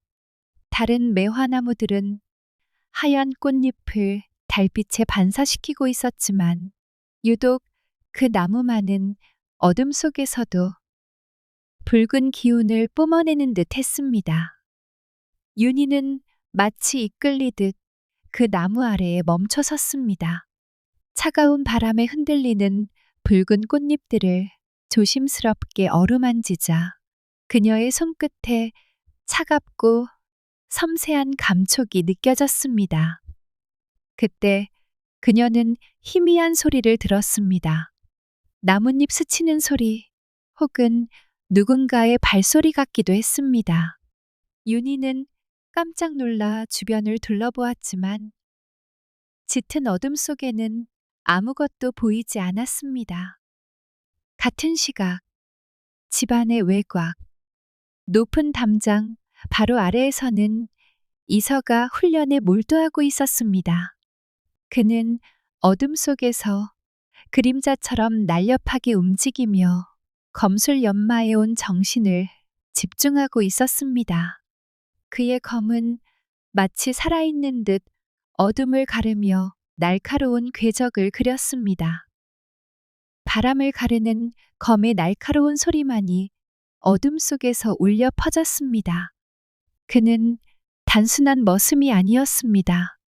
그의 눈빛은 굳건했고 얼굴에는 깊은 슬픔과 분노가 서려 있었습니다. 과거 영모 사건에 휘말려 모든 가족을 잃고 홀로 살아남은 그는 복수를 맹세하며 고된 삶을 살아왔습니다. 살아남기 위해, 그리고 복수를 이루기 위한 힘을 키우기 위해 그는 은밀히 무예를 연마해 왔습니다. 윤희의 집안에 머슴으로 들어온 것도 철저히 계산된 계획의 일부였습니다. 그는 때를 기다리고 있었습니다. 복수의 칼날을 갈며 숨죽여 기회를 엿보고 있었습니다. 그의 검끝은 마치 핏빛으로 물든 붉은 매화처럼 날카롭고 차가웠습니다. 훈련을 마치고 거친 숨을 고르던 이선은 무심코 정원 쪽을 바라보았습니다.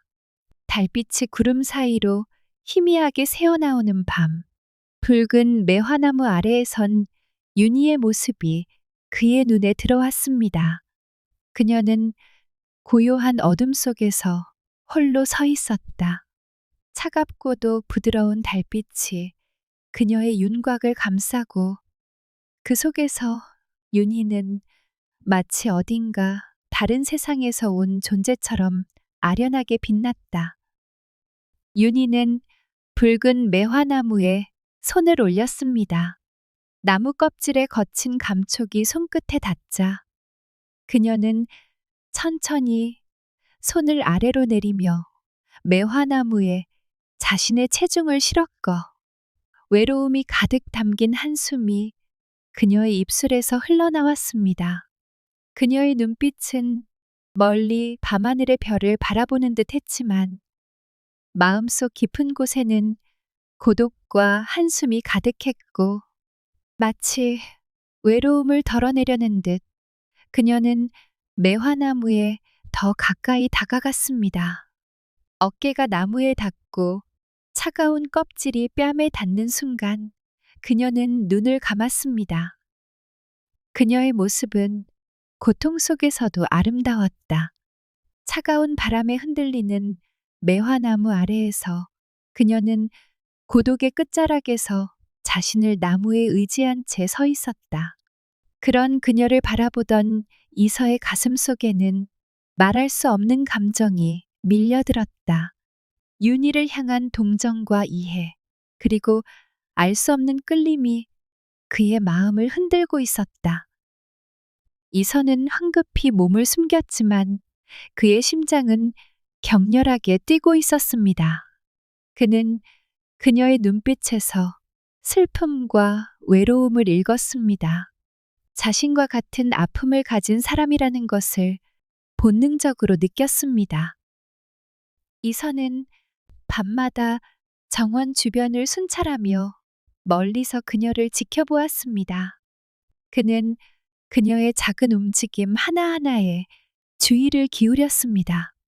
바람에 흔들리는 머리카락, 책장을 넘기는 손길, 밤하늘을 올려다보는 눈빛까지 그는 모든 것을 기억했습니다. 두 사람 사이에는 말로는 표현할 수 없는 미묘한 긴장감과 끌림이 감돌았습니다.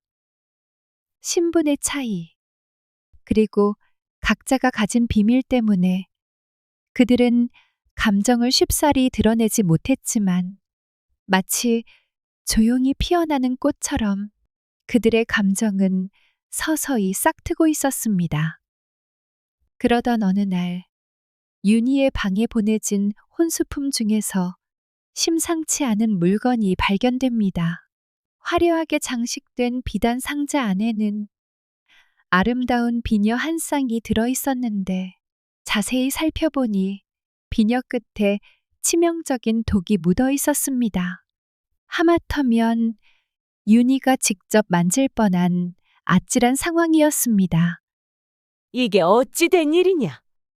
윤희의 어머니가 경악하며 소리쳤습니다. 집안은 발칵 뒤집히고 윤희는 극심한 불안감과 공포에 휩싸입니다. 누가 왜 자신을 해치려 하는 것일까요? 의심과 공포가 그녀를 짓누르고 그녀의 마음속 외로움은 더욱 깊어졌습니다. 이 사건을 계기로 이선은 윤희를 더욱 가까이에서 보호하게 됩니다. 밤에는 윤희의 처소 주변을 더욱 철저하게 순찰하고 낮에는 그녀의 곁에서 굳은 일을 도맡아 하며 그녀의 안전을 지키기 위해 최선을 다합니다. 이서 늘 고맙네. 덕분에 마음이 놓이는구려. 윤희의 유모가 이서에게 감사를 표했습니다. 혼수품에서 독이 발견된 후 윤희의 집안은 마치 폭풍 전야의 고요처럼 불안한 긴장감에 휩싸였습니다. 하인들은 횃불을 높이 들고 밤늦도록 집안 곳곳을 샅샅이 뒤졌습니다. 굳게 닫힌 문틈 사이로 새어나오는 횃불의 불빛은 마치 불안한 심리를 반영하는 듯 어둠 속에서 흔들리고 있었습니다. 윤희의 어머니는 얼굴이 하얗게 질린 채 넋을 잃은 사람처럼 방 안을 서성이고 있었습니다.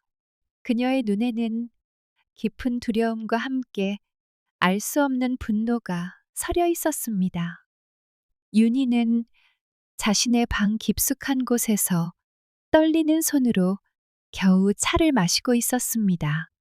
끓어오르는 불안감을 애써 누르려 했지만 그녀의 마음속에는 누가 자신을 해치려 하는 것인지에 대한 의문과 함께 이 모든 상황이 마치 거대한 음모의 일부인 것 같다는 불길한 예감이 자리 잡고 있었습니다. 아씨, 괜찮으십니까? 유모가 문 밖에서 조심스럽게 물었습니다. 문을 열고 들어온 유모의 얼굴에는 짙은 걱정과 함께 안타까움이 드리워져 있었습니다. 그녀는 윤희의 곁에 앉아 떨리는 손을 따뜻하게 감싸쥐었습니다. 누가 왜 저를 해치려 하는 걸까요? 마치 어둠 속에서 손이 뻗어오는 것 같아요.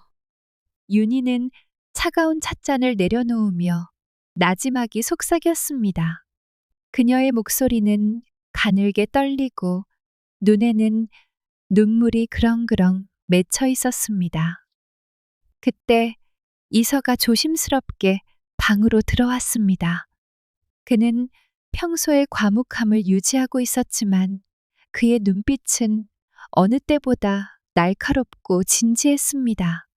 그는 윤희와 유모에게 정중히 고개를 숙여 인사했습니다.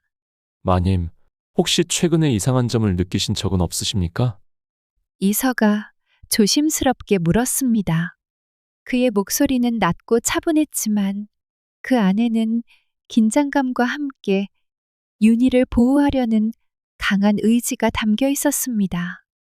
윤희는 잠시 생각에 잠겼습니다. 며칠 전 정원에서 누군가 저를 보고 있는 듯한 느낌을 받았습니다. 하지만 그뿐입니다. 제가 너무 예민했던 것 같아요. 윤희가 조심스럽게 대답했습니다. 그녀의 눈동자는 불안하게 흔들렸고 목소리는 점점 작아졌습니다. 이선은 그 말을 듣고 더욱 심각한 표정을 지었습니다. 그는 그날 밤부터 윤희의 처소 주변을 더욱 철저하게 순찰하기 시작했습니다. 밤늦도록 정원을 돌며 작은 소리 하나 놓치지 않으려 귀를 기울였습니다. 바람에 나뭇잎 스치는 소리, 멀리서 들려오는 짐승의 울음소리, 심지어는 풀벌레 소리까지 그는 모든 소리에 집중했습니다. 그의 눈빛은 어둠 속에서도 매처럼 날카로웠고 주변의 모든 것을 경계하고 있었습니다. 그는 마치 맹수로부터 새끼를 지키는 어미처럼 윤희를 보호하려 했습니다. 그의 마음속에는 윤희를 반드시 지켜내겠다는 굳은 결의가 자리 잡고 있었습니다. 며칠 후 깊은 밤, 이선은 정원을 순찰하던 중 수상한 그림자를 발견했습니다. 담장 너머에서 누군가 윤희의 처소를 엿보고 있었던 것입니다. 그림자는 마치 뱀처럼 담장 그림자의 몸을 숨긴 채 조심스럽게 움직이고 있었습니다. 이선은 숨소리조차 죽이며 조용히 그림자에게 다가갔습니다. 그리고는 순식간에 그림자를 덮쳤습니다. 어둠 속에서 펼쳐진 추격전은 숨막힐 듯 긴장감이 넘쳤습니다. 이선은 그림자처럼 날렵하게 움직이며 그림자를 바짝 추격했습니다. 그의 발소리는 거의 들리지 않았습니다. 마치 어둠의 일부가 된 듯 했습니다. 그림자 또한 만만치 않았습니다. 능숙하게 담장을 넘나들며 이설을 따돌리려 했습니다. 격렬한 몸싸움 끝에 그림자는 담장 너머로 도망쳤지만 이선은 재빠르게 그의 옷자락 일부를 붙잡는 데 성공했습니다. 그림자가 사라진 뒤 이선은 손에 쥔 옷자락을 천천히 살펴보았습니다. 붉은 실로 정교하게 수놓아진 문양은 마치 날카로운 칼날을 형상화한 듯한 섬뜩한 기운을 뿜고 있었고, 그는 낯선 두려움과 불길한 예감을 느끼며 방에 들어온 이선은 조심스럽게 옷자락을 자신의 소지품 중 하나인 오래된 나무 상자 속에서 꺼낸 유품과 비교했습니다. 상자 속에는 그의 아버지가 생전에 남긴 마지막 유품과 몇 장의 그림, 유서가 들어 있었습니다. 이서의 손이 떨렸습니다. 그가 펼친 한 장의 그림에는 방금 붙잡은 옷자락에 새겨진 것과 똑같은 문양이 그려져 있었던 것입니다. 문양은 이서의 기억 속에서도 선명히 남아 있었습니다. 어릴 적 그의 집안을 몰락시킨 음모의 중심에 섰던 자들이 쓰던 상징이었습니다. 이제 모든 것이 분명해졌습니다. 윤희의 집안을 위협하는 이 음모의 배후에는 자신의 가족을 파멸로 몰아넣은 세력이 있었다는 것을 그는 깨달았습니다. 이선은 그 속에는 아버지가 자신의 죽음을 예견하며 남긴 경고와 함께 복수의 단서를 기록해 두었던 문구가 적혀 있었습니다. 칼날의 문양을 따르는 자를 경계하라. 그들은 끝까지 탐욕으로 가득 찬 그림자와도 같다. 이선은 주먹을 꽉 쥐었습니다. 과거의 원한과 현재의 음모가 하나로 연결된 순간이었습니다. 그는 윤희를 위협하는 자들이 단순히 그녀의 집안을 노리는 것이 아니라 자신이 쫓고 있는 과거의 적과 깊이 연관되어 있음을 확신했고, 이선은 결연한 표정으로 칼자루를 쥐며 이제 그는 단순히 윤희를 지키는 것을 넘어 자신의 가족에게 얽힌 진실과 복수를 반드시 이루겠다는 결의를 다졌습니다. 그날 밤 이서의 마음속에서는 뜨거운 분노와 차가운 복수심이 뒤섞이며 그의 결단을 더욱 굳게 다졌습니다. 다음 날 아침 이선은 그 옷자락을 윤희에게 보여주었습니다. 마님, 이것을 보십시오. 어젯밤 수상한 자를 쫓다 얻은 것입니다. 그는 조심스럽게 옷자락을 윤희에게 건네며 상황을 설명했습니다. 윤희는 떨리는 손으로 옷자락을 받아들고 문양을 자세히 살펴보았습니다. 그녀의 얼굴이 점점 창백해졌습니다. 그것은 그녀의 집안과 오랫동안 앙숙 관계에 있던 권력욕의 눈이 먼 조 대감 가문의 문양이었습니다. 조 대감은 윤희 집안의 재산을 호시탐탐 노리고 있었고, 윤희와의 정략 결혼을 끈질기게 추진하려다 매번 거절당한 적이 있었습니다. 그의 집요함은 이미 집안 사람들 사이에서 악명이 높았습니다.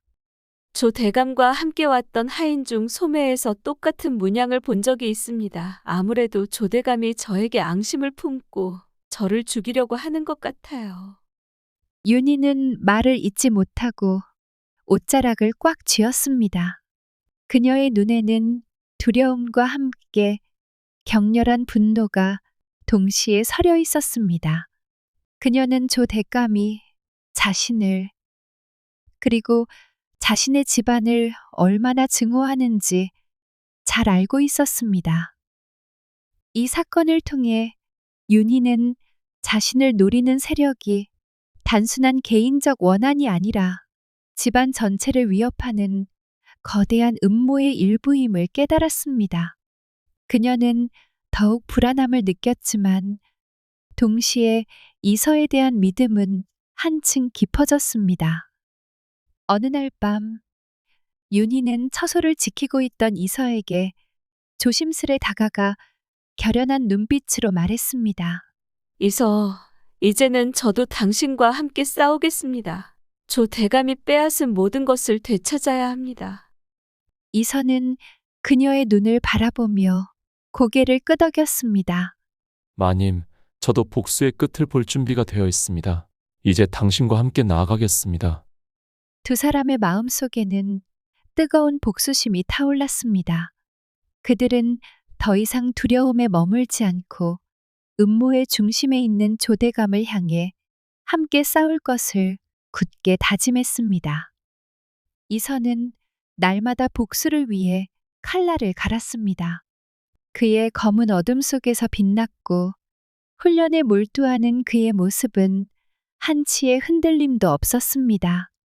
한편 윤희는 조대감의 악행을 모으기 위해 낮에는 마을 곳곳을 돌아다니며 사람들의 이야기를 들었습니다. 밤이 되면 두 사람은 매화나무 아래에서 하루의 이야기를 나누며 서로의 결의를 다졌습니다. 그 시간 속에서 두 사람의 마음은 점점 더 가까워졌습니다. 보름달이 붉은 매화를 환히 비추던 밤, 윤희는 이서의 손을 조심스럽게 잡았습니다. 그의 거친 굳은 살이 손끝에 닿는 순간, 그녀는 그가 살아온 고단한 세월을 느꼈습니다. 이서는 그녀를 바라보다가 손을 빼내어 윤희의 두 뺨을 감쌌습니다.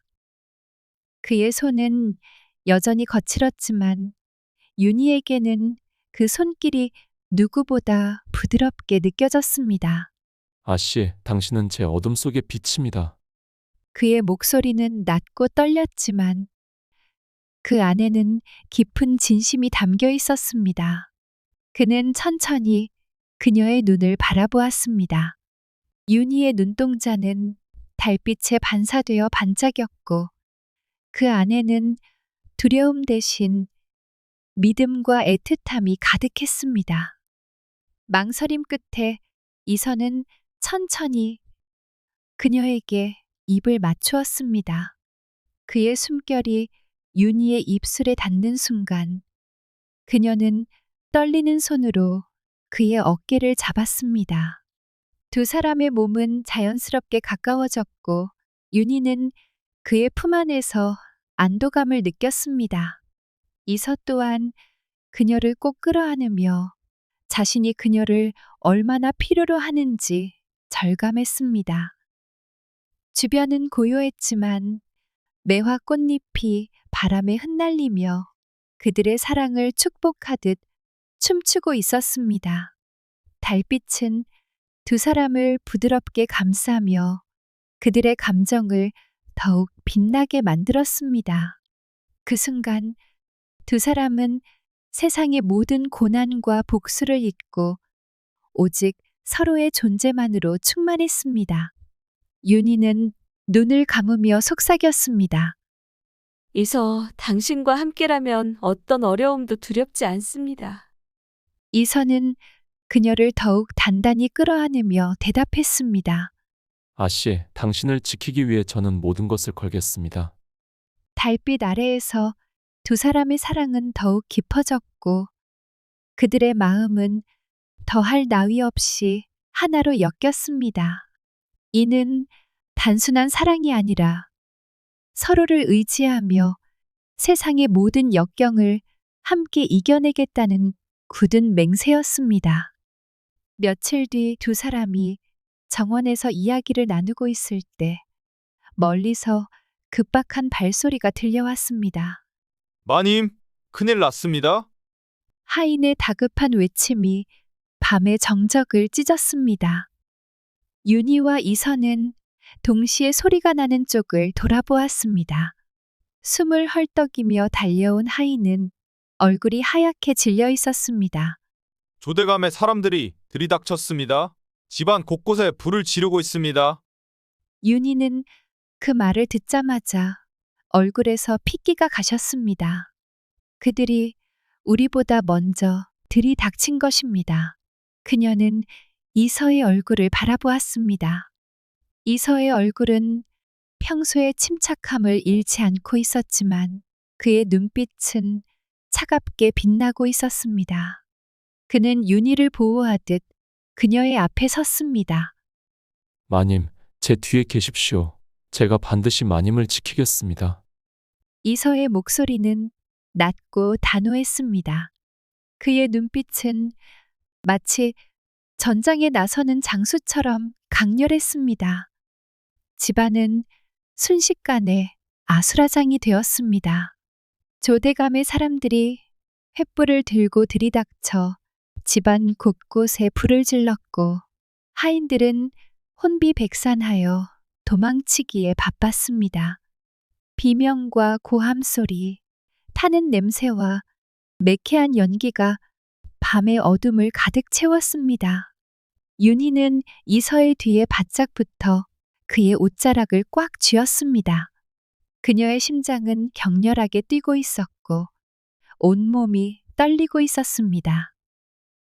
이서는 윤희를 데리고 안전한 곳으로 이동하기 시작했습니다. 그는 주변을 경계하며 조심스럽게 발걸음을 옮겼습니다. 그의 눈빛은 매섭게 빛나고 있었고 그의 손은 언제든 검을 뽑을 수 있도록 검자루를 쥐고 있었습니다. 그는 맹수와 같은 기세로 윤희를 보호하며 나아갔습니다. 그는 하천 다리 및 조대감이 찾지 못할 곳에 윤희아 씨 숨기면서 마님, 여기서 나가지 마십시오. 제가 잠시 다녀오겠습니다. 이선은 윤희에게 정중하게 말하고는 문을 닫고 밖으로 나갔습니다. 곧바로 칼을 뽑아들고 어둠 속으로 사라졌습니다. 윤희는 좁은 공간에 혼자 남겨져 두려움에 떨었습니다. 밖에서 들려오는 칼 부딪히는 소리, 신음소리, 그리고 조대감 부하들의 발소리가 그녀의 심장을 옥죄었습니다. 이서가 제발 무사하길. 윤희는 그의 이름을 부르며 작은 목소리로 기도했습니다. 잠시 후 밖이 조용해졌다. 윤희는 조심스럽게 밖을 살펴보았습니다. 이서의 모습은 보이지 않았습니다. 이서야. 윤희는 그의 이름을 부르며 집안을 헤매기 시작했소. 불길은 점점 더 커져가고 있었으며 연기는 숨막힐 듯 했습니다. 마님, 문 뒤에서 들려온 목소리에 윤희는 놀라서 뒤를 돌아보았습니다. 거기에는 상처투성이가 된 이서가 서 있었으며 상처를 입은 그는 힘겹게 윤희를 향해 손을 뻗었다. 이서가 윤희를 떠날 수밖에 없었던 날, 그의 칼날은 이미 조대감의 무리들을 물리치며 피에 물들어 있었습니다. 그날 밤 이서는 더 이상 물러설 수 없다는 결단을 내리고 곧장 조대감의 집으로 향했습니다. 어둠 속에서 그는 조대감의 집에 침입해 복수를 감행하였습니다. 억울하게 희생된 자신의 가족과 윤희의 집안을 위협했던 이들에게 그가 품었던 분노는 칼끝으로 드러났습니다. 조대감의 집은 그의 복수로 인해 불길에 휩싸였고 그곳에 있던 자들은 이서의 칼날 아래 쓰러졌습니다. 그날 밤 그는 매화나무 아래에 다시 섰습니다. 붉게 물든 매화나무는 마치 그의 죄를 증언하듯 선명하게 빛나고 있었습니다. 윤희가 다가오자 이서는 고개를 떨구며 말했다. 마님, 저는 더 이상 마님의 곁에 있을 수 없습니다. 제 손에 묻은 피는 이제 씻을 수 없는 죄가 되었습니다. 저와 함께한다면 마님께 더 큰 불행이 닥칠 것입니다. 윤희는 그의 말을 듣고도 그를 붙잡으려 했습니다. 눈물을 머금고 간절히 외쳤습니다. 이서 가지 마십시오. 당신이 없으면 저는 살아갈 이유를 잃습니다. 당신이 없다면 저는 혼자가 됩니다. 이서는 그녀의 손을 잡고 떨리는 목소리로 대답했습니다. 마님, 저는 마님을 사랑합니다. 하지만 제 곁에 있는 것은 마님께 짐이 될 뿐입니다. 부디 저를 잊고 행복하시길 바랍니다. 그는 그녀의 눈물을 닦아주며 마지막으로 매화나무 아래에서 입을 맞추고 돌아서서 떠났습니다. 붉게 물든 매화나무는 두 사람의 슬픔과 이별을 그대로 품고 있었습니다. 몇 해가 흐른 뒤 윤희는 불타버린 집을 다시 지으며 매화나무 주변에 정원을 조성하였습니다. 매화나무는 여전히 그 자리에 서 있었고 그녀는 그 나무 주변에 아무도 다가오지 못하도록 정원을 단장했습니다. 매화나무는 윤희에게 그와의 추억이자 그의 흔적을 간직한 유일한 곳이었습니다. 어느 날 윤희는 매화나무 사이에 놓인 쪽지 하나를 발견했습니다. 조심스레 그것을 펼쳐 읽으며 그녀의 눈은 촉촉히 젖어갔습니다. 쪽지에는 익숙한 필체로 이렇게 쓰여 있었습니다. 마님, 걱정하지 마십시오. 저는 어디서든 마님을 지키고 있을 것입니다. 언젠가 다시 꼭 만나 뵐 날이 있을 것입니다. 그날까지 부디 건강하십시오. 이서. 쪽지를 읽는 순간 윤희는 더 이상 눈물을 참을 수 없었습니다. 그녀는 매화나무를 바라보며 속삭였습니다. 이서 당신이 어디에 있든 저는 기다리겠습니다. 다시 만나는 날까지 당신을 잊지 않겠습니다. 몇 해가 흐른 뒤 윤희가 사는 고을에 새로운 현감이 부임한다는 소식이 들려왔습니다. 마을 사람들은 새로 오는 현감에 대한 기대와 궁금증으로 들떠 있었고 윤희는 매화나무 아래에서 쪽지를 바라보며 문득 떠난 이서의 얼굴을 떠올렸습니다. 새 현감님이 참으로 인자하신 분이라 하더이다. 오늘 부임하신다니 길가로 나가보는 게 어떠하십니까? 유모의 말에 윤희는 고개를 끄덕이며 밖으로 나섰습니다. 마음 한구석에서 알 수 없는 설렘과 긴장감이 그녀를 사로잡았습니다. 사람들 사이에 섞여 길가에 선 윤희는 먼지 날리는 길 끝에서 행렬이 다가오는 것을 보았습니다. 말 위에 당당히 앉아있는 한 남자의 모습이 눈에 들어왔을 때 윤희는 숨을 멈췄습니다. 그의 얼굴은 너무도 익숙한 모습이었습니다. 이서. 그녀는 무심결에 그의 이름을 속삭였습니다. 말을 타고 다가오는 현감은 분명 이서였습니다. 시간이 흘렀지만 그녀의 기억 속에서 단 한순간도 희미해지지 않았던 그 얼굴이었습니다. 현감은 고을 사람들의 환영 속에서 말을 멈추고 주변을 천천히 둘러보다가 군중 속에 서 있는 윤희와 시선을 마주쳤습니다. 그의 눈빛은 깊고 단호했으며 그 안에는 그리움과 미소가 섞여 있었습니다. 윤희는 그와 눈을 마주친 순간 눈물이 차오르는 것을 느꼈습니다. 현감은 말에서 내려 그녀를 향해 천천히 걸어왔습니다. 윤희는 한 걸음도 움직일 수 없었고 그의 한 걸음 한 걸음이 마치 시간이 멈춘 듯 느리게 다가왔습니다. 가까이 다가온 그는 작은 목소리로 말했습니다. 마님, 오래 기다리셨습니까? 윤희는 아무 말도 할 수 없었고 눈물만이 그녀의 대답이었습니다. 이선은 조심스럽게 그녀를 바라보다가 다시 한번 말했습니다. 저는 이제 마님의 곁에 있을 수 있습니다. 더는 떠나지 않을 것입니다. 그날 매화나무 아래에서의 약속이 현실이 되는 순간이었습니다. 매화꽃은 붉게 피어나고 있었고 두 사람의 재회는 고을 사람들의 축복 속에서 새로운 시작을 알렸습니다. 즐거우셨다면 구독과 좋아요 댓글 부탁드립니다. 매운 야담, 더 매운 이야기로 다시 돌아오겠습니다. 지금까지 매운 야담이었습니다. 즐거운 하루 보내세요.